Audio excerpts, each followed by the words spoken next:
All right, 4 years ago in my practice, I was spending a ton of money on marketing. I was doing a ton of more marketing events, but my cash practice just wasn't growing as much as I wanted to. And this kind of all changed when I finally discovered this framework I'm going to share with you guys today, which I call the full schedule formula. And it's where my front desk finally started to have some clarity of how to follow up with patients and actually how to get my practice growing and thriving again. And so in this training, I'm going to show you exactly how to find lost patients using this formula, and the other things I'm going to share with you is, hey, I'm going to just teach you the frameworks of this. And so your front desk can go from kind of confused and unsure where patients are and what they should be doing to actually thriving again, right? And I'm going to help you identify the common places that patients are dropping off before they complete a plan of care with you. And this is the exact formula that I used. I went back and did the math on it from the year that we implemented this. We added $120,000 back in my practice that year alone, and I'm sure that that continues to be even more as we've added other providers back to our practice at this point. And so, how did we come about this, right? Like, I was like a year into practice. I had been mostly solo. I had my first kid at that point. And so life was pretty crazy for me, right? And we were starting to grow. We were starting to catch some traction as it was just me in the practice, which was awesome. But I needed to start getting some other people to start helping the operations of this thing. And so I hired an admin thinking that that was going to be awesome for me. And it did. It freed up some time in my schedule. And what every good clinic does is they want to grow, they start to market a little bit more. They start to pour gas on this thing so that we kind of get where we want to go. And I'm working with a marketing company, and they're teaching me how to run Facebook ads. And I'm throwing like $1,500 to $2,000 a month on ads at this point, right? Which was a decent bid. And they were telling me, hey, here's what you should expect from a return on your ad spend. And it was like 4 to 5 times, what I was putting in, I should have been getting back on ad spend. And I was turning a profit off of them, but it was inconsistent. It was like one month it was like dead even. Another month it was like 2 times back. There was another month it wasn't profitable, and I was still seeing a good bit of the patients at this point. I couldn't understand why we weren't turning as much profit as I thought we should be in the practice. And I became frustrated at this point because it's like I can't bring another provider on into the practice, and the growth of my practice is going to be slowed if I can't convert these patients or I can't grow it with just me. If I bring another provider on, I'm going to take all this energy to bring somebody else on, and then what's going to happen? That provider's going to want to quit because their schedule's not full, right? And so now I'm stuck in this position of trying to go to practice, trying to get out of just treatment myself so that if I want to take a vacation, like we actually make some money. And I just got frustrated. So one afternoon, I literally just sat down, and this is one of those like work on the business days, right? Where I sat down and I just started tracking for the last 3 months. I barely knew what a CRM was at this point. I finally had one because we were marketing, but I was like, I gotta just organize the CRM and figure out what's going on. I was like, something just doesn't add up, right? Like I see these practices that are just crushing it, right? They're spending the same amount of money on as I am on ads, and they've been in business as long as I have been. They've got like 3 providers, and they're just crushing it. Like I can't understand, like am I that dumb? Like, what's the problem? Right. So we started to dive into this, and I sat down, I pulled our CRM up, and I just started plotting where every single patient was in the life cycle. I needed to understand where these patients were and where they were falling through the cracks. And that's kind of where this like aha moment started to kick in, where it was like, wow, so this person dropped off here. Wow, this person dropped off here. Oh, like this person came into the clinic, and then like we didn't have any follow up with them, even despite like my admin just canceled them, and like we didn't have any touch points with them. Like what is going on? And so now when we had 10 people reaching out to us, instead of me having 5 to 6 of those people actually showing up into the clinic, I only had like 1 or 2 of those people showing up into the clinic. And so there was so much attrition at the top end of kind of the funnel, right? The top end of the reach out life cycle, where we were just missing stuff. And part of this was just me being a poor leader, right? As my first employee, my first hire, and I didn't spend time to actually figure out where these patients were. And I finally started to sit down, and this is where this formula came in, where it's like, okay, I am going to design something to fit every one of these drop off points. And if we can improve each of these drop off points 5 to 10%, surely this is going to have a crazy impact on the revenue of our practice. And that's exactly what started to happen. Instead of us doing 2 to 3 times return on our ad spend, we started to do 4, 5, 6X return on our ad spend. And now I finally had the confidence to say, okay, Now, if I want to bring a provider on, I've got a predictable way to actually get them patients. And it's not a marketing problem, right? It's not a lead problem, which is what so many practice owners try to do is they try to pour money on gasoline. They'll hire a marketing agency that promises them the world and they get you guys clients and they got me clients. But the problem was is I wasn't doing a good enough job to actually get those people into the clinic. And so it turned into this age-old adage of, is this a marketing issue? It's just a sales issue, right? And it was certainly a combination of all of the above. We'd burned through a couple marketing agencies, but certainly it was our own fault for doing this. And so, what I want to share with you now is like, what were these four common buckets of where these patients were falling off, and what were the common like what do I see as the common causes of those for clinics that, my own clinic, as well as what I've seen in some other practices that we've worked with. And this stuff is universal across multiple practices of the common, drop off points. And if you can identify these little pieces, I guarantee you'll go back at the end of this and start to see, hey, this is where some of this attrition is coming in. And, for some of you, if you're a solo provider, maybe it makes sense for you to start bringing on an admin at that point who can start helping you plug these holes and buckets because you don't have the time to do it. Or for some of you guys, maybe you already have a front desk and this is your opportunity to, show them this video or you show them the numbers and hey, either rise to the occasion to fix this bottleneck or we need to let you go. And ultimately, that's what I had to do, right? I had to let go that particular front desk because she was underperforming. And despite the amount of coaching that I continued to give her, and I held on to her for way too long. And again, that was me being a rookie at this. But now we have this stuff clearly defined what the expectations are on the front end that prevents this fall off from happening. I think we've had our current front desk for, 3 years now. But if that person goes to leave, hey, there's clear expectations and I know how to catch these things before they're a problem, right? And that's what this formula is designed to do. It's less of a mathematical equation and more of a hey, just systematically plot where people are in the life cycle, right? So there's four big places that people drop off. Okay, and I'm going to give all four of them to you, and then I'll skirt back and dive into each one individually. So the first one is when somebody opts in either on your website or CRM or whatever else you're getting leads. It's a drop off between the opt in and the first phone call, right? That somebody inquires on your website and I never get in touch with them for some odd reason, right? It could be any number of things. They don't answer the phone, etc. The next big drop off point is we actually got somebody on the phone and they didn't schedule for some reason on the phone call. We dropped off. This is a very common thing in cash practices, right? I want to use my insurance, whatever. The next place is between the phone call where they were all excited, they scheduled, and then the evaluation comes up. And now we've dropped off, they canceled, they no showed, I need to reschedule that. And then they never text back or call back or whatever. The final place of this is evaluation to package conversion, right? They showed up for the eval, but for whatever reason, this person didn't actually become a long-term client. They came in for one or two sessions and dropped off. And I'll kind of hit on this because I get some pushback from some practice owners thinking, well, like that kind of falls to the provider and or oh, it was a poor quality lead. And I think a lot of this actually comes back to the front desk, and I'll tell you some of the stories of our practice and how we fix that as well. So let's start at the top end of the funnel. Somebody reaches out to you, they hit your website, they hit your CRM, whatever the case may be. And for whatever reason, your admin or you make contact with this person, but I never actually get them scheduled. And there's a lot of common causes to this, right? I think the biggest one is speed to lead, right? We live in a society where people want answers and they want help immediately and as quickly as possible. Now, I've seen some smaller cash practices, this was the case for our practice early on, where I had a lot of warmer leads, they were a lot of referrals, and they tolerated some lengthy gaps between the time they reached out and me actually getting to them. But if you actually want to grow a sustainable practice, you need some level of speed in follow up. Because if you don't answer the phone, they're going to go right down the Google listing and they're going to call the next person available.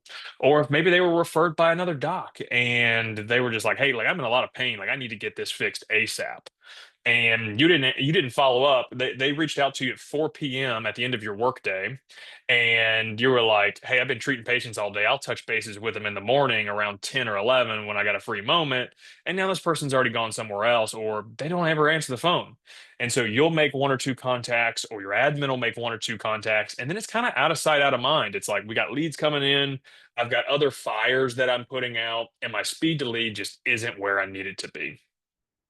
And then the secondary piece of that is consistency in follow-up. Like, we've got a follow-up process that's both automated as well as manual, right?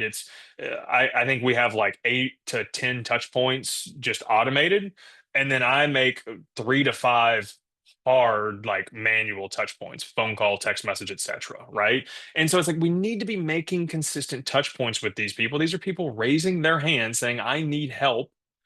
And what so many of you guys do because you're too busy or your front desk is fielding 50,000 things, that they get lost in the 50,000 things because they think that's more pressing. When all actuality, the most important thing is I just got to get these people into the clinic. It's the lifeblood, right? It's the thing that drives revenue. And if I'm not driving people into the clinic, hey, we're losing revenue in the practice. So that's the first big point. Opt in to phone call. Speed to lead, consistency, and follow up. Those are the two biggest causes for that drop off. Now, what's the next big piece? On the phone call, right? This is where the drop off happens. Hey, I actually called this person. We scheduled a time, or I picked up as they called me, and we didn't carry a solid enough phone conversation. And now we've got an objection of cost, insurance, or I don't want to come in, whatever, right? And because of that, the discovery process on the phone is missing something, right?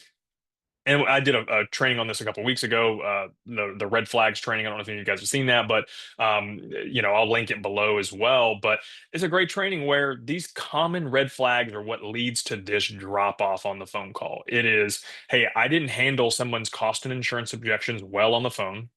My discovery was way too short on the phone.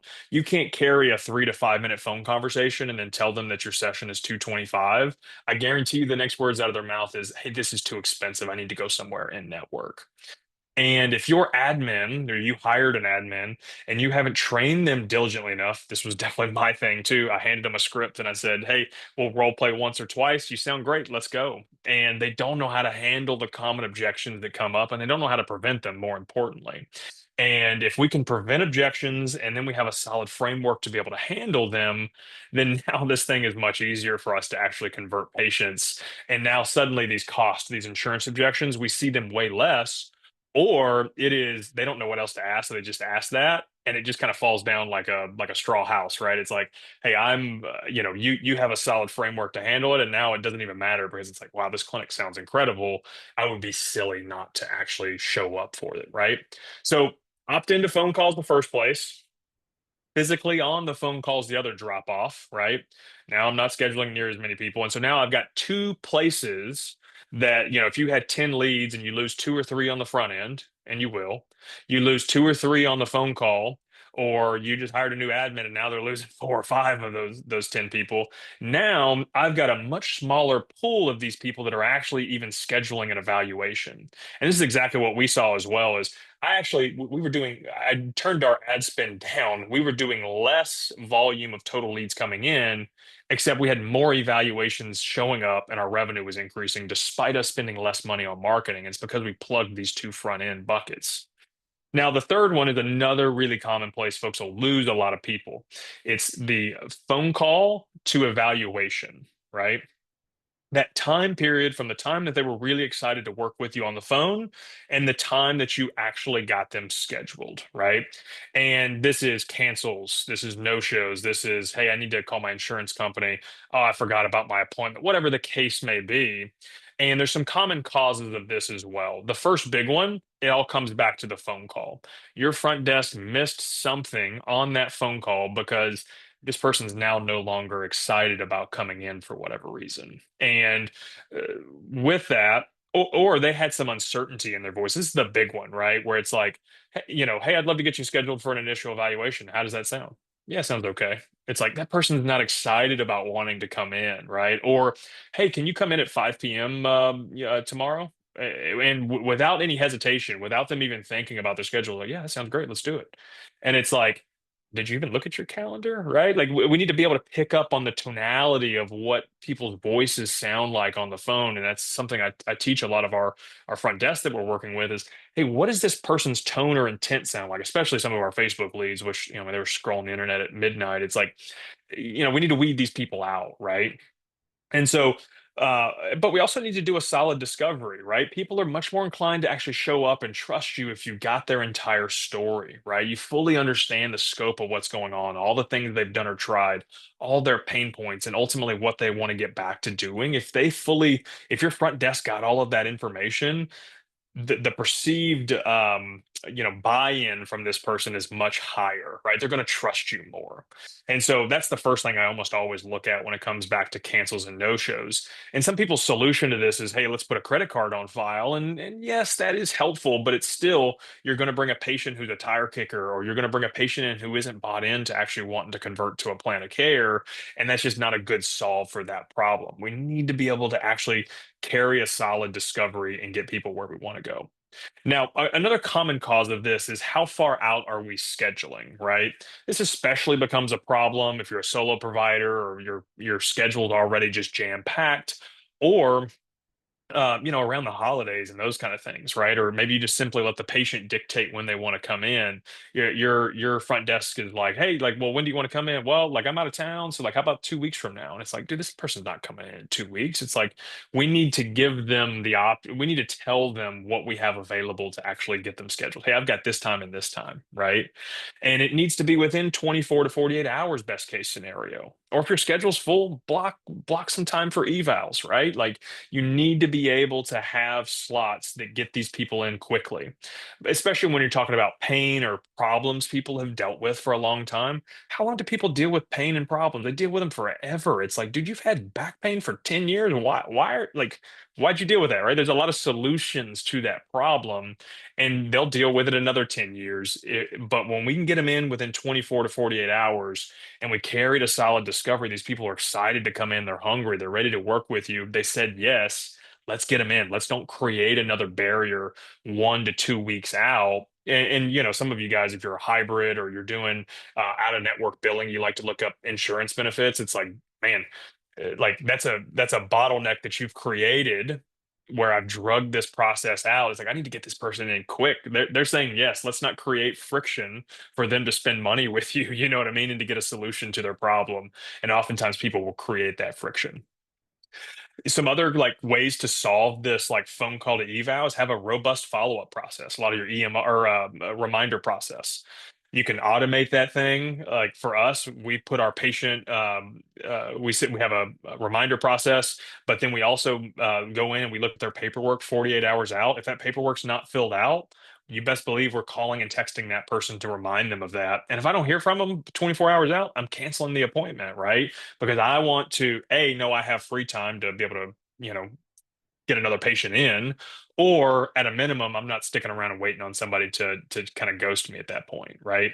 Or maybe you can compress your day or have your admin compress your day a little bit, which is always nice as well. So those are 3 points so far. Opt into phone call, physically on the phone, from the time we got them scheduled to the eval. And then the final piece of this, and this is one that people really don't like to blame the front desk for, but it's, hey, they showed up for their eval, but they didn't want to purchase a package or a plan of care, or they didn't want to complete a plan of care. And so often, people just want to blame the provider. And I think, yeah, you've got to have a solid pitch and a solid process in the way that you're doing things. However, the front desk is honestly a big culprit of some of this stuff as well. What I've seen, there was a period of time where, as we were kind of fleshing out this framework here and this formula that I'm talking about, where I took some of the discovery calls while I was looking to find, a long-term solution for our admin position. And I was dishing some patients to our other provider at that time. I was taking the phone call. I didn't want to see patients. My schedule was pretty full, and hey, I had a kid. We were trying to like flesh this out so that the business wasn't as dependent on me. And so I started taking these phone calls, and because I was just revamping a lot of this, I was just carrying a much solid much more solid discovery than my previous admin was, and then the one that we ultimately hired. And what happened was, is as that new admin came in, and as we were training her, it's funny that other provider brought up to us. He's like, like I'm having a harder time converting patients. They seem like they don't understand pricing, or they don't understand the process, or they seem a little wide-eyed when I go to present them the plan of care recommendations that I have. And it was interesting as I go back and listen to those phone as I went back and listened to the phone calls once we got the new admin in, is absolutely there was some points that we weren't warming that patient up to let them know about the journey. Right. We weren't letting them know that, hey, especially physical therapy, this is not a one and done situation. Same thing true for chiropractic, same thing's true for functional medicine, same thing's true for even dental, right? Even though you may see people once every 6 months, it's never a one and done situation. And the biggest thing is letting the patient know about what the journey actually looks like. And they need to be, again, we got to handle all these cost and insurance objections on the phone call before they actually show up in the clinic. Because if we don't handle all those questions, all those concerns, they show up, they get wide eyed when you start asking for $2,000 plus. And now there's this big disconnect of, where I ultimately want them to go. It's like, oh, I thought I was only coming in for the eval, or your Facebook said there was only a $67 discounted eval. What do you mean you want me to pay 2,000? Does insurance cover any of that? And it's like, and they're like, well, let me call my insurance company. I'll call you back. And it's like, person's not calling back, right? Like there's no way that person's coming through. Now, look, you're not going to convert 100% of people in the clinic. There's always going to be some of that drop off. Maybe there truly is a financial situation that's going on, whatever the case may be. They don't see the value in it. But the key is we need to warm that patient up on the phone so that the provider isn't the first person to start talking about costs, start talking about insurance. And if I can mention that while I'm on the phone, I can send an email to them beforehand as a part of an onboarding sequence that warms them up to know that most patients actually purchase a package with you. And then now you're the third person that's brought it up or mentioned it to them. How much more inclined are you to actually do that at that point? And it's because when they show up in the clinic, they're decision fatigue now. Like you're the next person in line asking them for money, right? And you just blew their mind by telling them what's going on. So they're trying to digest that and how you plan to help them. And then now they're also trying to digest the cost as well. It's like, wow, that's kind of a lot of money. Like, does my insurance cover that? Right. And so now they want to call their insurance company. When they call their insurance company, it's going to say, "Well, we don't cover anything out of network. You need to go somewhere in network, right?" And now they forget about all the buy-in that they got from you when they were in the clinic, and all of that could have been solved if your admin just warmed them up to the journey. You let them know about what that process and that journey looks like, and working with you. Hey, most of our patients, they see us on average for this many sessions, and if you don't have our my entire script is literally in the front desk course, right? So if you haven't seen that, let me know and I can link it to you. But like literally, you can see a portion of our closing pitch in that. That's what we use on the phone calls. Like I just let them know about the journey, and I want to make sure that they don't have any questions or confusion about that along the way. Because if they do, that confusion means that they're not going to buy. Confused minds absolutely never buy.